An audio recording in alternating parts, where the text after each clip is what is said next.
آمنت بالله صدق الله العظيم إن الله وملائكته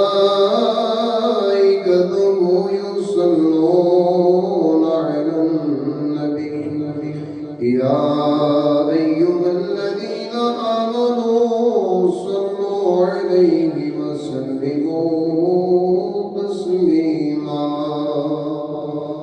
مل کے پڑھ لیں صلاۃ و سلام علیک یا رسول اللہ وعلی آلک وصحبک یا رحمۃ للعالمین۔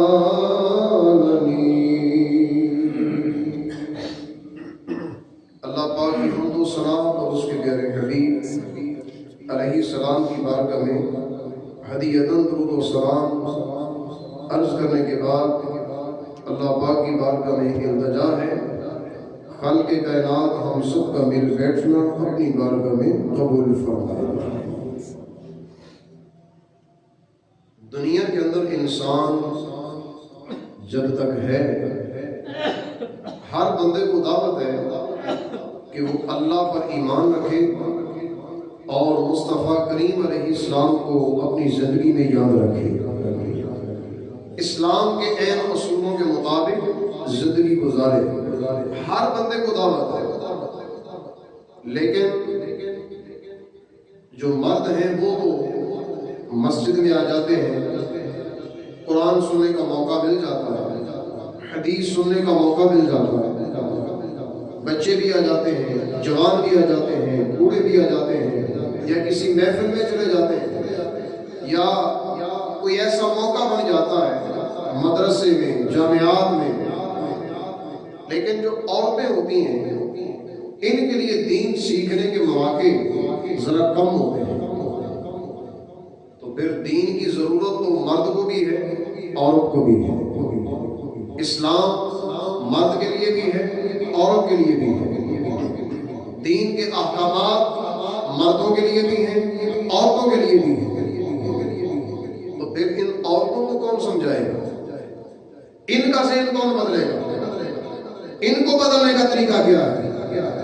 اللہ پاک نے قرآن کے اندر مردوں کو بدلنے کا طریقہ بھی بتایا ہے اور عورتوں کے بدلنے کا طریقہ بھی ارشاد فرمایا ہے۔ آج آپ کے سامنے میں 4 عورتوں کا ذکر کروں گا جن کے اندر 2 مسلمان ہیں، 2 کافر ہیں،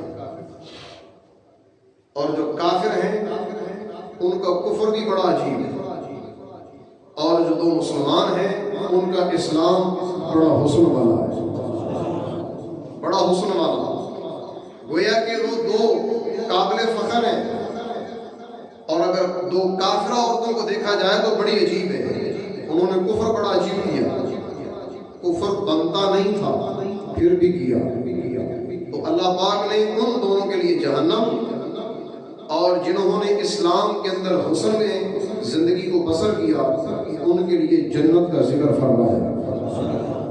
اور یہ آیات جتنی آج بیان کی جائیں گی یہ ہر بندے کی ذمہ داری ہے کہ اپنی بیٹی کو سکھائے، اپنی بہن کو سکھائے، اپنے رشتہ دار، اپنے گھر والے، باہر والے، جہاں تک بندے کی رسائی ہے ان قرآن پاک کی آیات کو وہاں عورتوں تک پہنچایا جائے، کیونکہ جو کام میں نہیں کر سکتا آپ نہیں کر سکتے میرے رب کا کلام کر سکتا ہے۔ یہ ذہن بدلے گا، سوچ بدلے گی، ذہن بنے گا، دین اسلام پہ چلے گا۔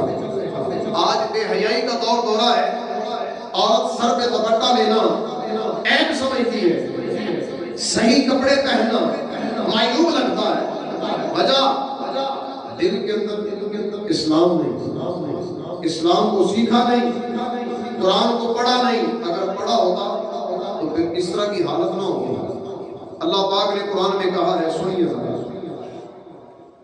28واں پارہ سورۃ التحریم اور 28ویں پارے کا بالکل آخری ورقہ، آخری صفحہ، جس کے اوپر اللہ پاک نے ان 4 عورتوں کا ذکر کیا ہے، پہلے 2 کافر عورتوں کا ذکر کیا ہے، سنیے ذرا۔ فرمایا ضرب اللہ مثلا للذین کفروا امرأۃ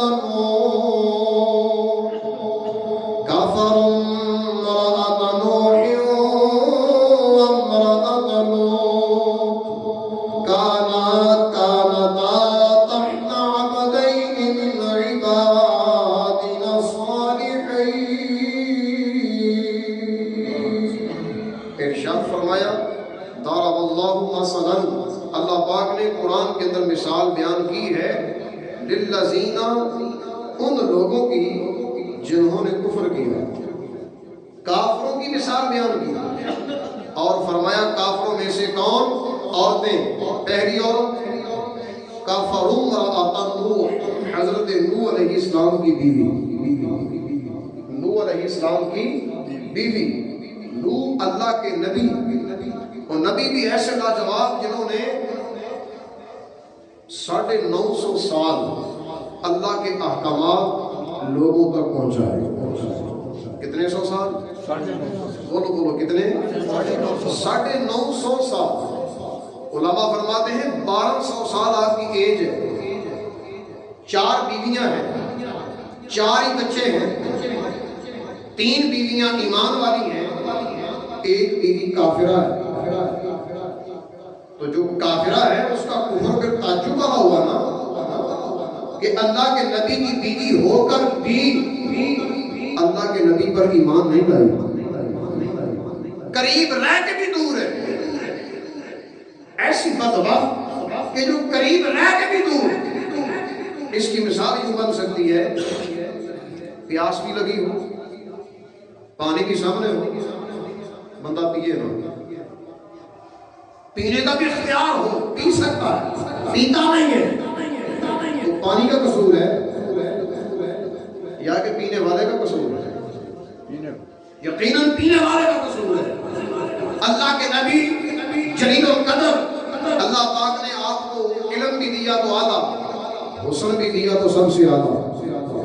نوح علیہ السلام اپنے چہرے پر پردہ کر کے رکھا کرتے تھے، کیونکہ آپ کے چہرے کی روشنی، اس کا حسن کوئی دیکھ نہیں سکتا تھا۔ اتنے سونے نبی، اور پھر بھی ایک خاتون نے کفر کی حالت میں زندگی گزاری، اسلام قبول نہیں کیا، اللہ کے نبی کو نبی نہیں مانا۔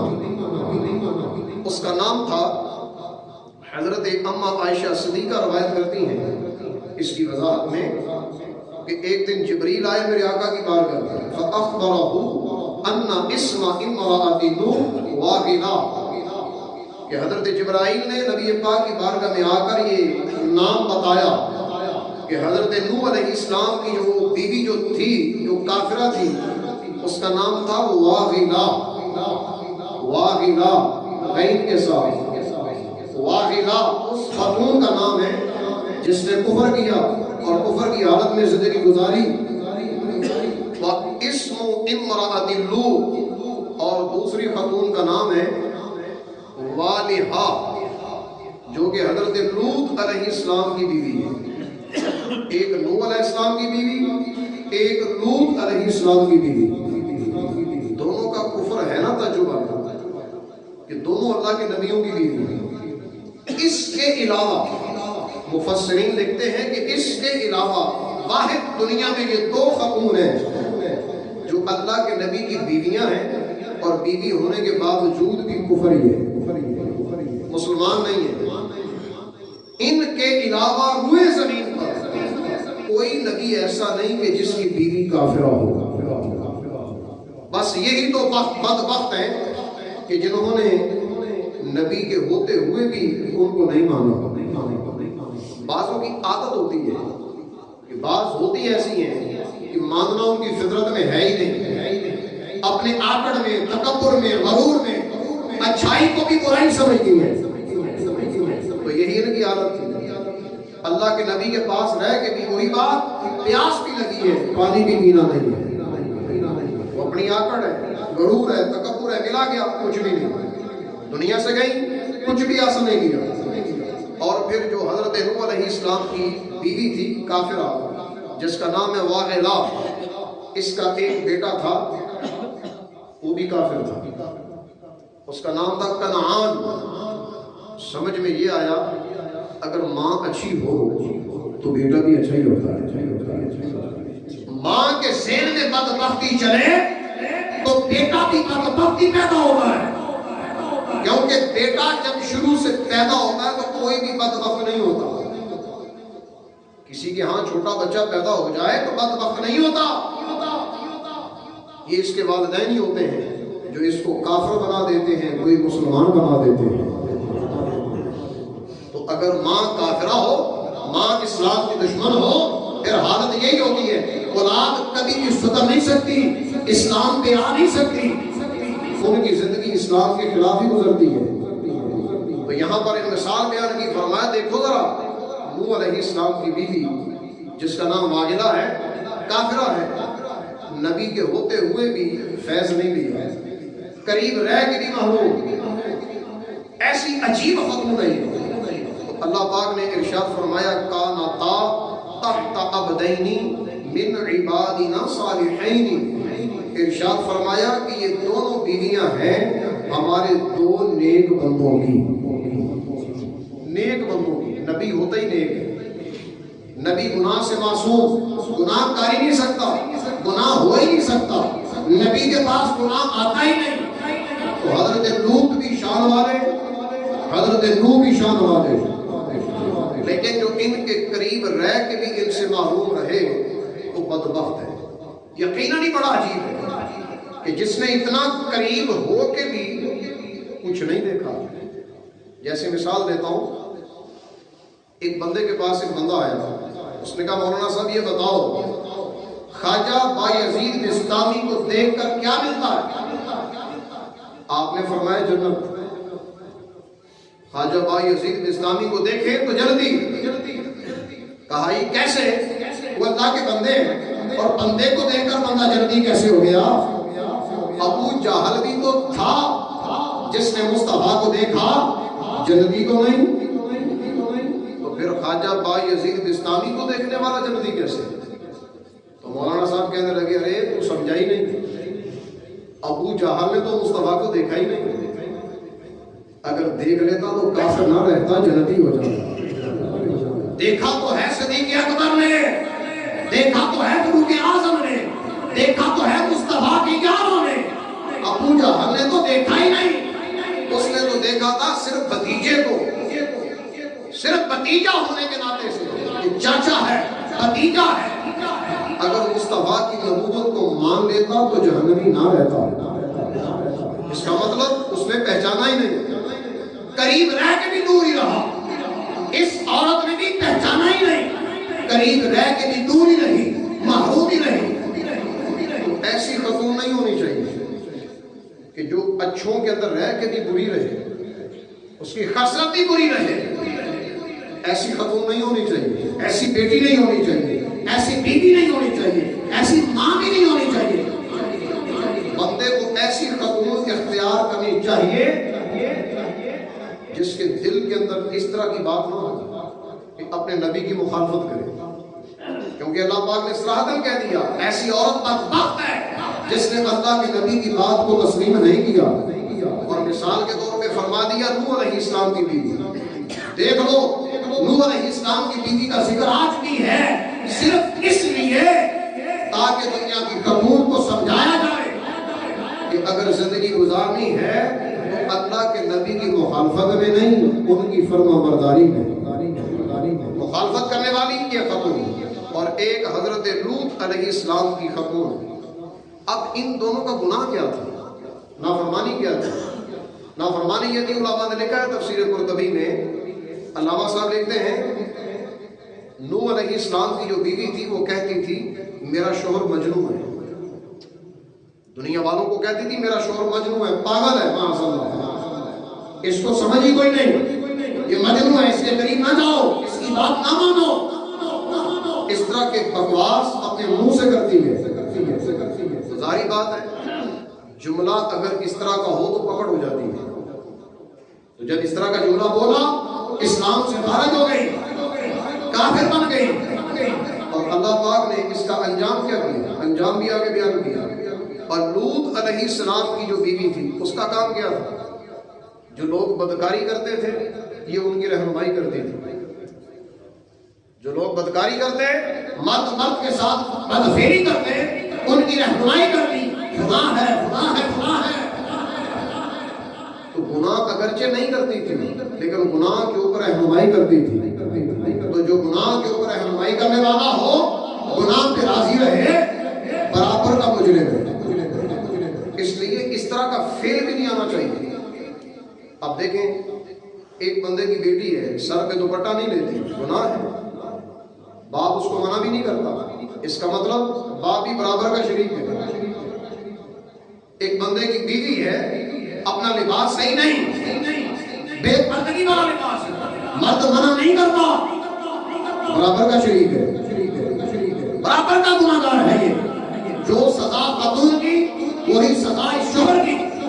اگر بیٹی کو پردہ نہ کروایا جائے جو سزا بیٹی کو ملے گی وہی سزا اس کے باپ کو ملے گی، اور اگر ماں بھی منع نہ کرے وہ بھی اس گناہ میں شریک ہے۔ اس لیے میرے آقا علیہ السلام فرماتے ہیں ایک خاتون 4 بندوں کو جہنم میں لے کر جائے گی۔ ایک خاتون، ایک عورت 4 مردوں کو جہنم میں لے جائے گی۔ فرمایا ایک اس کا باپ ہے جس نے روکا نہیں، ایک اس کا شوہر ہے جس نے منع نہیں کیا، ایک اس کا بھائی ہے جس کو ہر طرح کی طاقت تھی روکا نہیں، یہ بھی جہنمی۔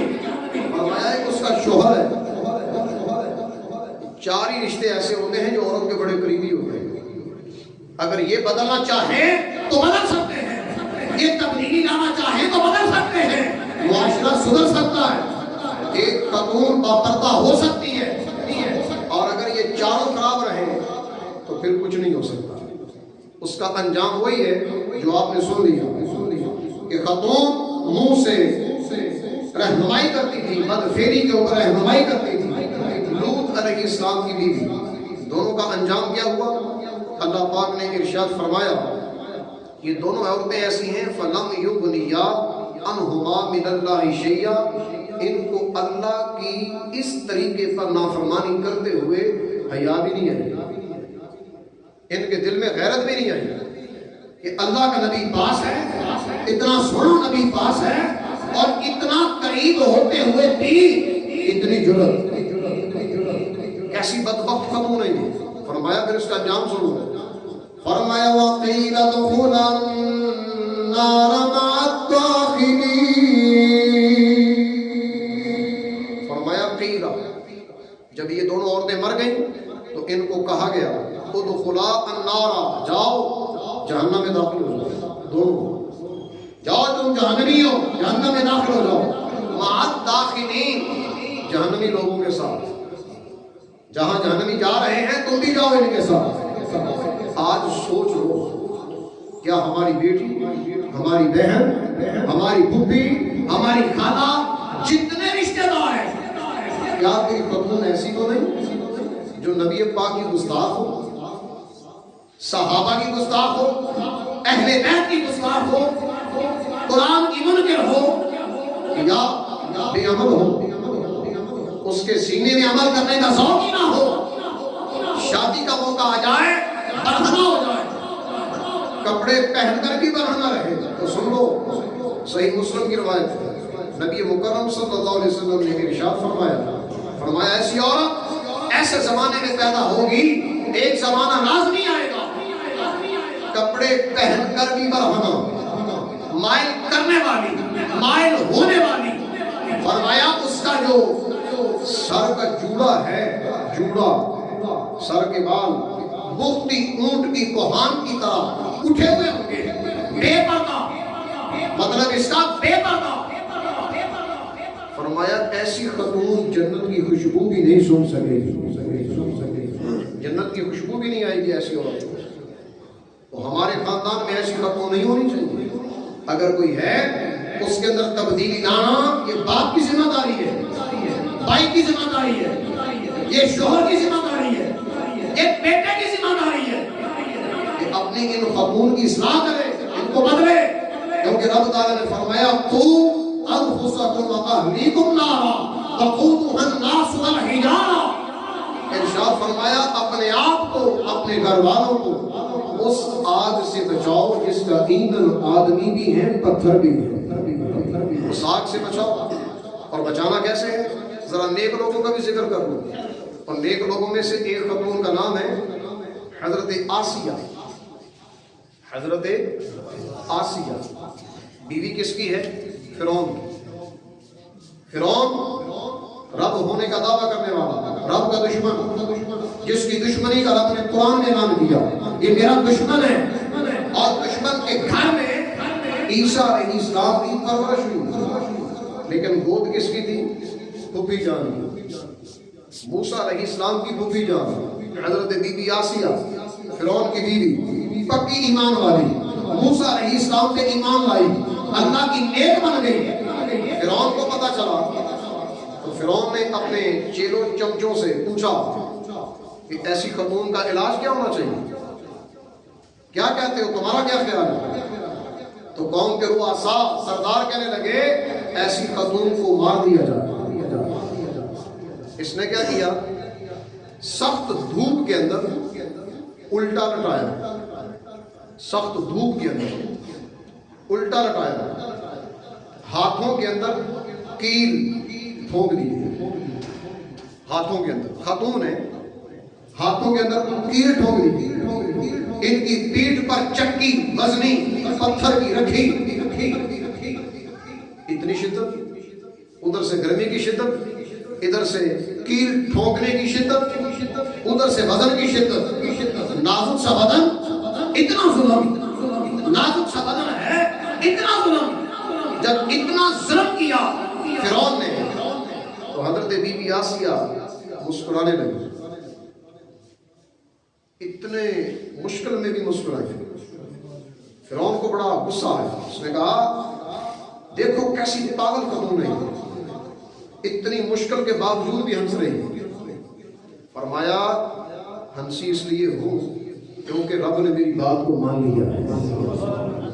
بات بلا کیا ہے وہ میں قرآن سے کرتا ہوں، اللہ پاک نے وہ بات کا ذکر قرآن میں کیا جو وقت کے موت حضرت بی بی آسیہ کے منہ سے الفاظ نکلے، آپ نے کہا یا اللہ اب تو برداشت نہیں ہوتا، برداشت کے لیے صبر دے دے، اور صبر کے لیے مجھے دے دے ہمت۔ ہمت کا انداز کیا ہے؟ فرمایا جانا تو ہے یا دنیا سے، جنت کے اندر مجھے میرا محل ہی دکھا دے۔ مشکل وقت میں بندہ جنت دیکھ لے تو تسلی ہوتی ہے کہ نہیں؟ مشکل بھول جاتی ہے، تلوار کا زخم بھول جاتا ہے، بندے کو اپنی موت بھول جاتی ہے، موت کے ساری شکتیاں بھول جاتی ہیں۔ بتا اس نے جنت کا نظارہ کر لیا ہے، مسکرائی اس لیے کہ رب نے جنت دکھا دی تھی، بوقت موت ان کو جنت دکھائی۔ قرآن میں رب نے اس کا ذکر کیا، فرمایا اذ قالت رب ابن لي عندك بيتا في الجنة ونجني من فرعون وعمله ونجني من القوم الظالمين۔ کہنے لگی رب ابن لي عندك بيتا في الجنة، اے اللہ میرے لیے جنت میں ایک گھر بنا دے۔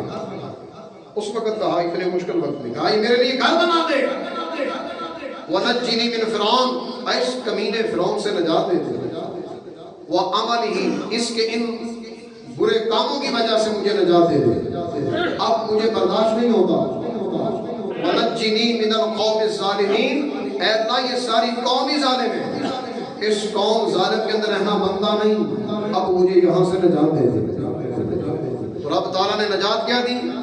جنت میں داخلہ عطا کیا، جنت میں داخلہ۔ ایسی خاتون اگر بیٹی کے سامنے یہ واقعہ بیان کیا جائے، بیٹی جس گھر میں بھی چلی جائے، جتنی بھی مشکل آ جائے، صبر کرے گی۔